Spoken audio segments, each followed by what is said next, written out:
June 4, 1942, Midway Atoll, Pacific Ocean. The morning light creeps over the endless sea, calm, blue, and silent. On the bridge of the Japanese carrier Akagi, Admiral Chuichi Nagumo watches the horizon. His fleet moves with precision, 4 carriers, hundreds of aircraft, the strike force that crushed Pearl Harbor. The plan is flawless. The enemy, he believes, is far away, unaware, unprepared. But across that same sea, another fleet waits. Hidden beneath the clouds, American bombers are already en route. Every Japanese message, every order, every movement has been known for days. Inside a windowless room at Pearl Harbor, men with pencils and typewriters broke the silence of Japan's most guarded secret. They had listened through numbers and noise, through codes once thought unbreakable, until the meaning appeared. AF is Midway. Now, as the first Japanese aircraft rise into the pale sky, the trap is already set. The Codebreakers had predicted everything, and the ocean, vast, indifferent, is about to turn against its former masters. The road to Midway began not on the open sea, but in quiet rooms filled with paper, cables, and cigarette smoke. After the attack on Pearl Harbor in December 1941, the U.S. Navy was desperate. Its battleships lay crippled in the harbor, the Pacific Fleet humiliated. The Japanese Empire had advanced in every direction: Hong Kong, the Philippines, Malaya, the Dutch East Indies. Within months, their empire stretched from Burma to the Solomon Islands. America's only hope rested on information, on knowing what Japan would do next. In a small, unremarkable building at Pearl Harbor known as Station HYPO, Commander Joseph Rochefort and his team of cryptanalysts worked around the clock. Their enemy was not flesh and blood, but numbers and ciphers. The Imperial Japanese Navy's secret code, known as JN-25. It was a complex system of 5-digit groups, endlessly shuffled and changed. To most, it seemed impenetrable, but Rochefort believed otherwise. Through intercepted radio traffic and partial decrypts, HYPO began piecing together fragments of Japanese intentions. Phrases like Operation MI and AF appeared again and again. But what was AF, a target? A code for an island. No one knew for certain. Washington analysts thought it could be Fiji, or perhaps the Aleutians. Rochefort and his team were convinced it meant Midway, the small remote atoll halfway between Hawaii and Japan. In late May 1942, the debate reached a breaking point. To prove his theory, Rochefort devised a simple but daring plan. He instructed Midway's garrison to send an uncoded radio message reporting that their water distillation plant had broken down, that the island was short on fresh water. 2 days later, Japanese intercepts reported that AF is short of water. It was the confirmation Rochefort needed. Now the U.S. Navy knew exactly where Japan planned to strike. Across the Pacific, Admiral Chester W. Nimitz, newly appointed Commander-in-Chief of the Pacific Fleet, acted swiftly. Though still outnumbered, he understood that knowledge could outweigh might.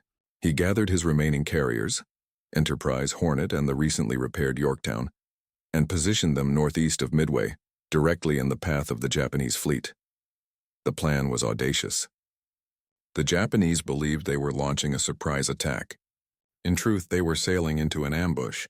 The Americans would lie in wait, using their broken code as a compass. But this was no easy advantage.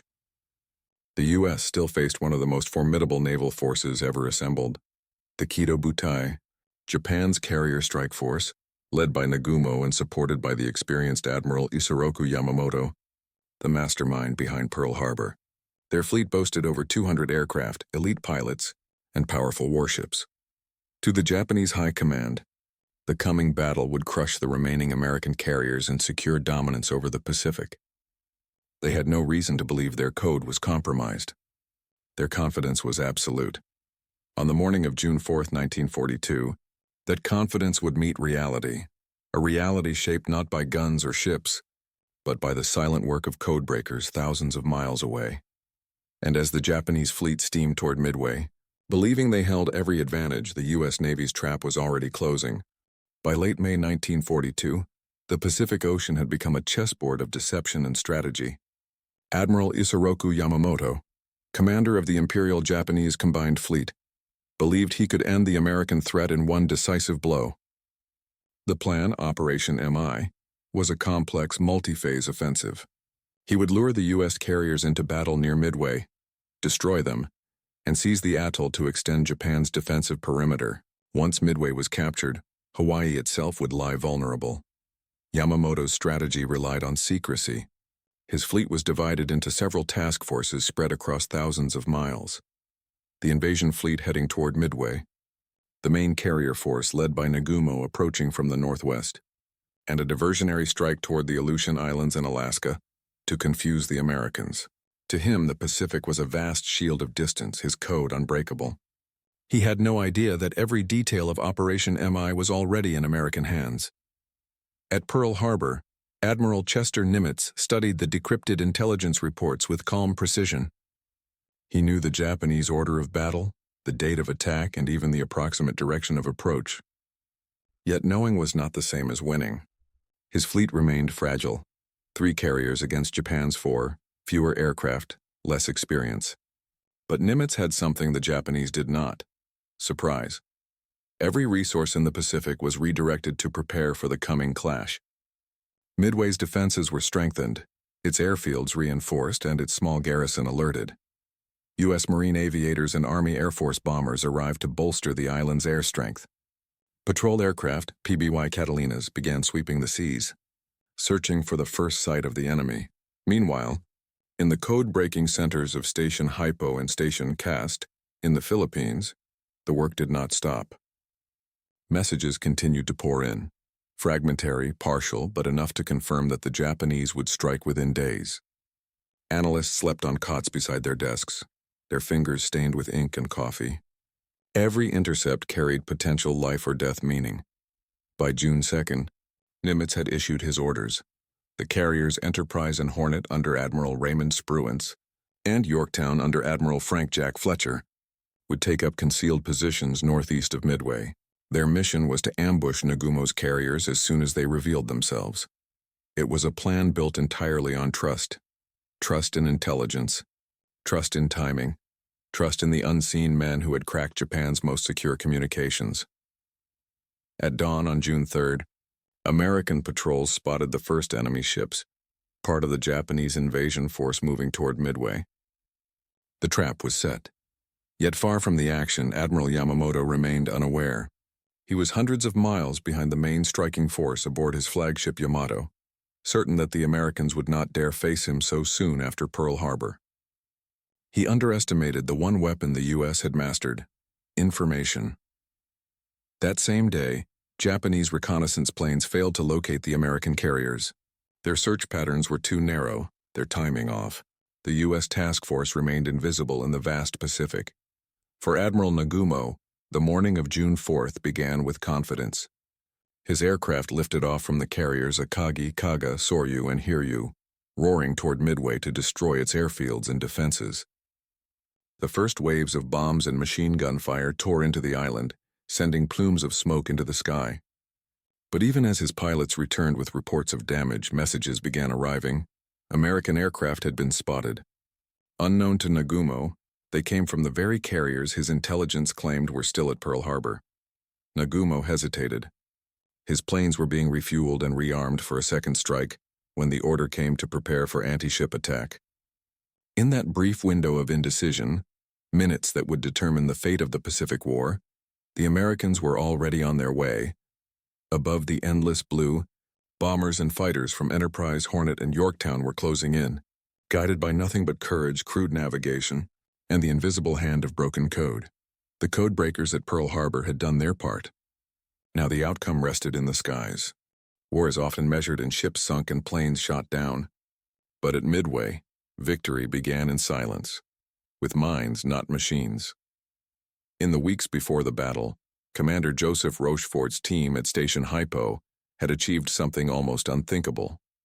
With nothing but intercepted radio chatter, incomplete ciphers, and intuition sharpened by exhaustion, they reconstructed the enemy's plan. Rochefort himself was an unusual figure, a linguist turned codebreaker, often seen pacing barefoot in his office, dressed in a bathrobe, muttering to himself as he worked through strings of numbers. His men called him eccentric. Admiral Nimitz called him indispensable.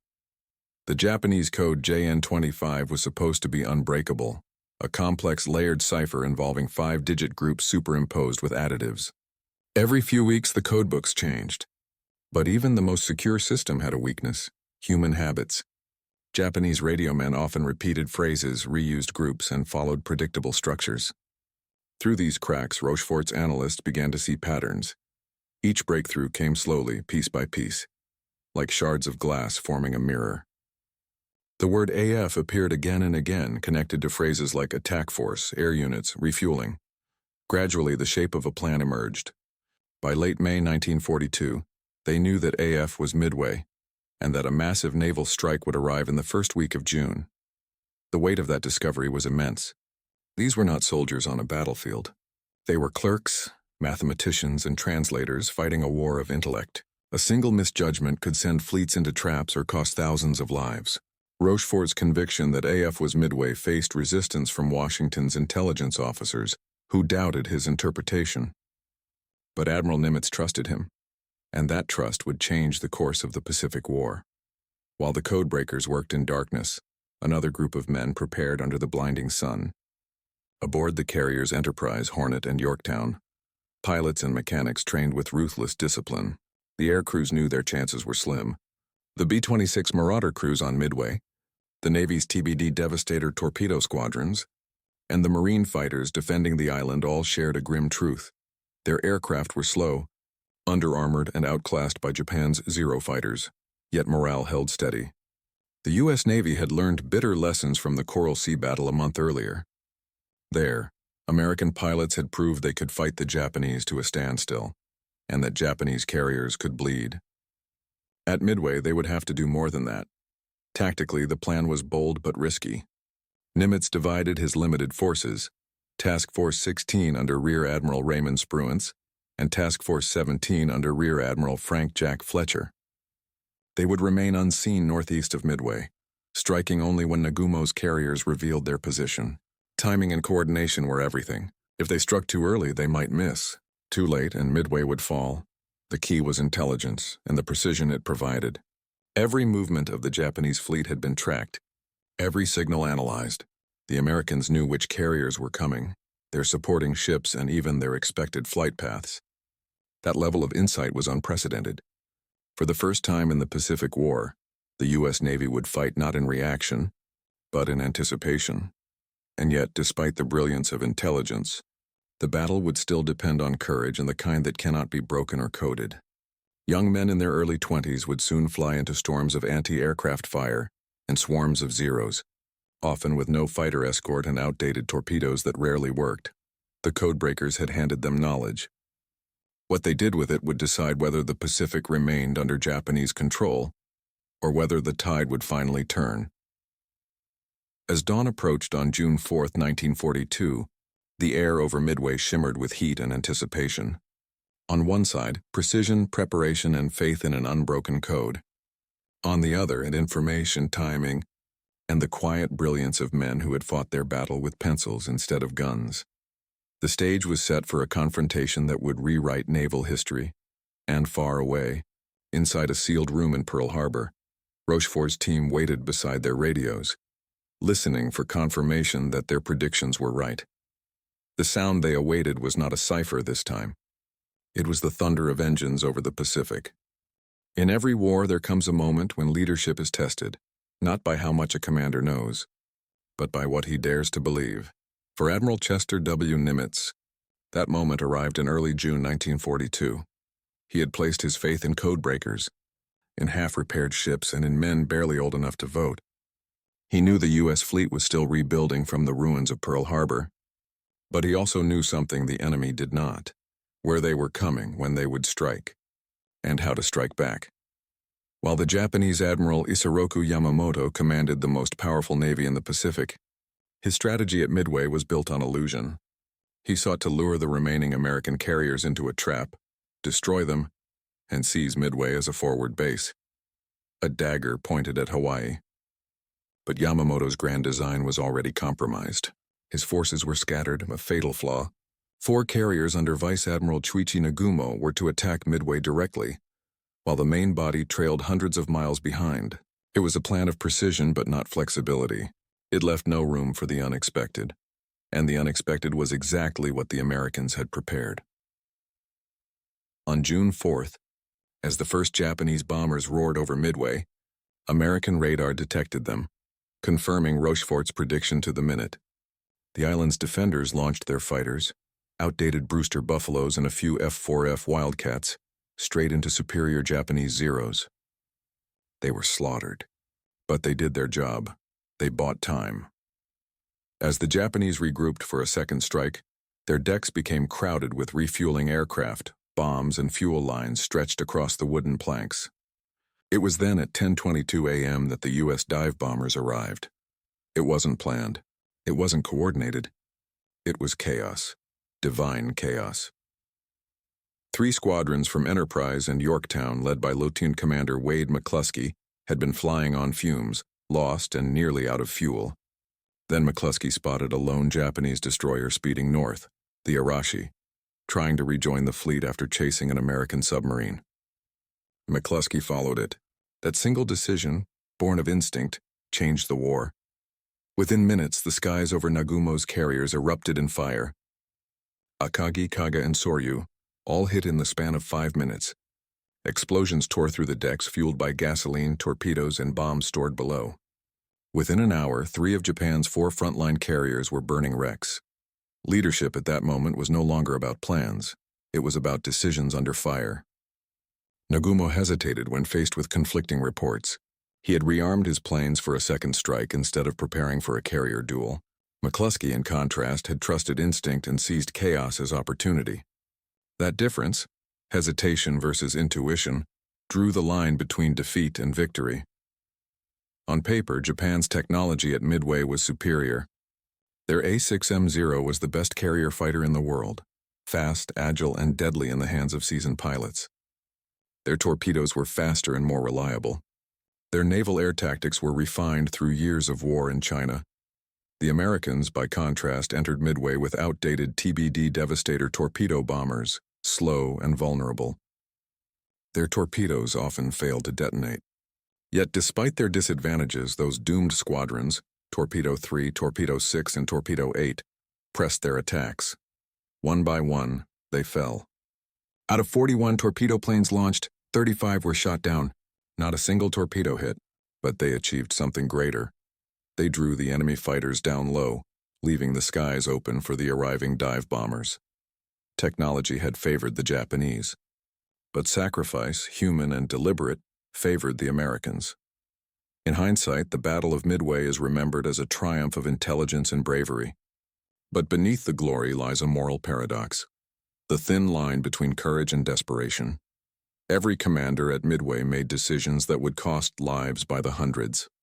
Spruance, newly appointed and untested in carrier command, had to launch his planes based on faith in Rochefort's decoded signals and limited reconnaissance. Nagumo, confident from Pearl Harbor, had to decide whether to risk his second wave or reload for another assault. Both acted under pressure, but only one adapted. The moral victory at Midway did not belong to technology or intelligence alone. It belonged to adaptability. To those who trusted incomplete information, to those who acted without certainty, but with conviction. The Americans didn't just win a naval battle, they rewrote the psychology of the Pacific War. Until Midway, Japan had been unstoppable. After Midway, they were fighting to survive. When night fell, the ocean still burned. The Japanese carrier Hiryu, the last of Nagumo's strike force, had launched 2 final attacks that crippled Yorktown, but by dusk she too was found and destroyed. 4 carriers gone, the heart of Japan's naval aviation shattered in a single day. In Pearl Harbor, Rochefort's team received the confirmation they had waited for.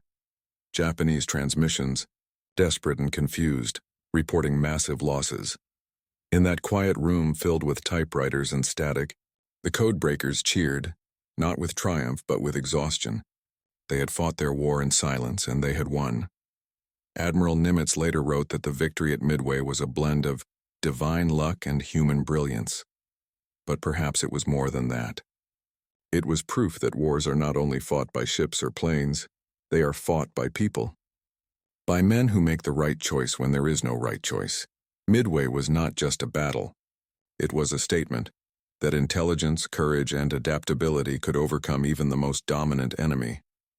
From that point onward, the Pacific would never again belong to Japan. The tide had turned. The morning after the Battle of Midway, the Pacific Ocean lay quiet again, but it was a silence heavy with smoke, oil, and death. 4 of Japan's proudest carriers, Akagi, Kaga, Soryu, and Hiryu, had sunk beneath the waves. Over 300 aircraft destroyed, more than 3,000 sailors gone. In just one day, the Imperial Japanese Navy had lost what had taken decades to build, and what could never be replaced. For Japan, the defeat was unthinkable.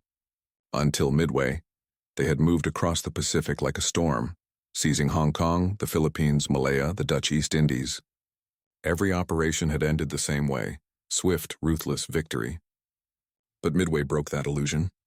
It was the first time Japan had been truly outsmarted, not by strength of numbers, but by intellect and timing. In Tokyo, Admiral Yamamoto received the news aboard his flagship Yamato. He ordered radio silence. Few officers dared speak. The great strategist of Pearl Harbor had underestimated an enemy he believed too broken to fight. His plan, the most complex operation in the Imperial Navy's history, had been undone by an American team working in a cramped basement thousands of miles away. Meanwhile, at Pearl Harbor, Admiral Nimitz read the decrypted reports in quiet disbelief. He had gambled everything, the few carriers he had left, the last reserve of trained pilots, and faith in a code-breaking team that had been right before, but never on such a scale. Now the gamble had paid off beyond expectation. Yet victory at Midway was not absolute. The Americans had lost the Yorktown, torpedoed and sunk after withstanding 2 separate assaults. More than 300 American sailors had died, but compared to Japan's losses, the cost was bearable and strategically transformative. Japan's defeat at Midway was not merely a loss of ships. It was a loss of initiative. Never again would they dictate the tempo of the Pacific War. From that moment forward, they would fight on the defensive, reacting, retreating, regrouping. The myth of invincibility that had carried their empire from Pearl Harbor to the Indian Ocean was gone. Midway forced Japan into a position it had never prepared for: survival.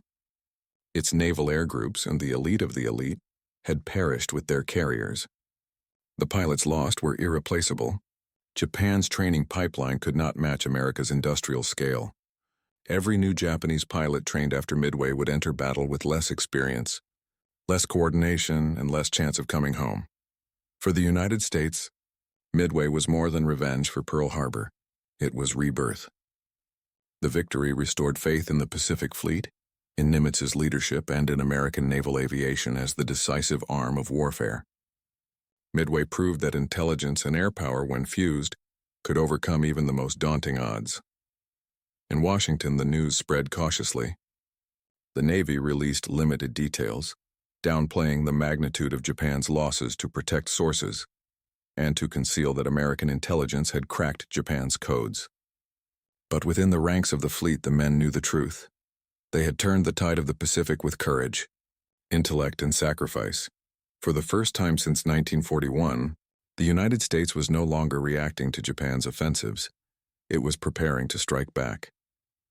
Plans were immediately drafted for a counter-offensive in the Solomon Islands, an obscure chain of jungled islands that would soon become infamous, Guadalcanal. Midway had opened the door.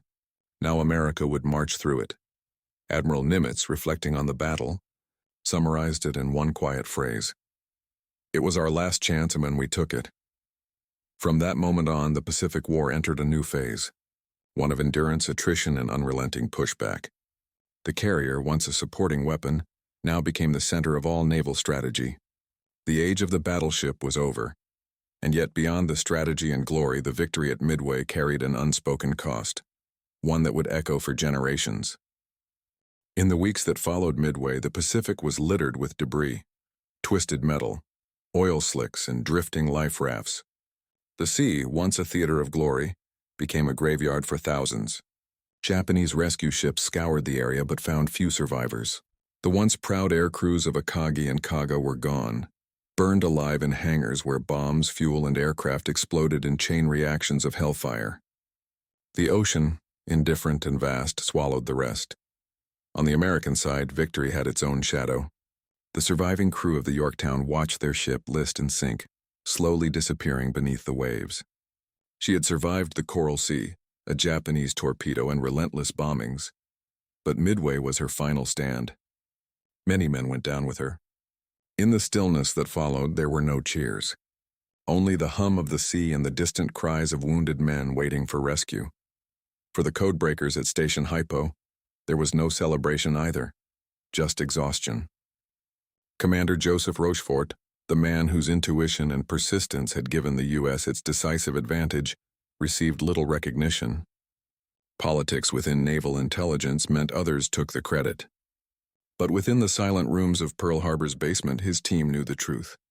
Their work had changed the course of the Pacific War. In Tokyo, the loss was unspoken, but felt everywhere. Japanese newspapers framed Midway as a draw, omitting the scale of the catastrophe. Even Emperor Hirohito was initially told that only 2 carriers were lost. But the truth could not stay hidden for long. Families stopped receiving letters from their sons. Entire squadrons vanished from the rosters.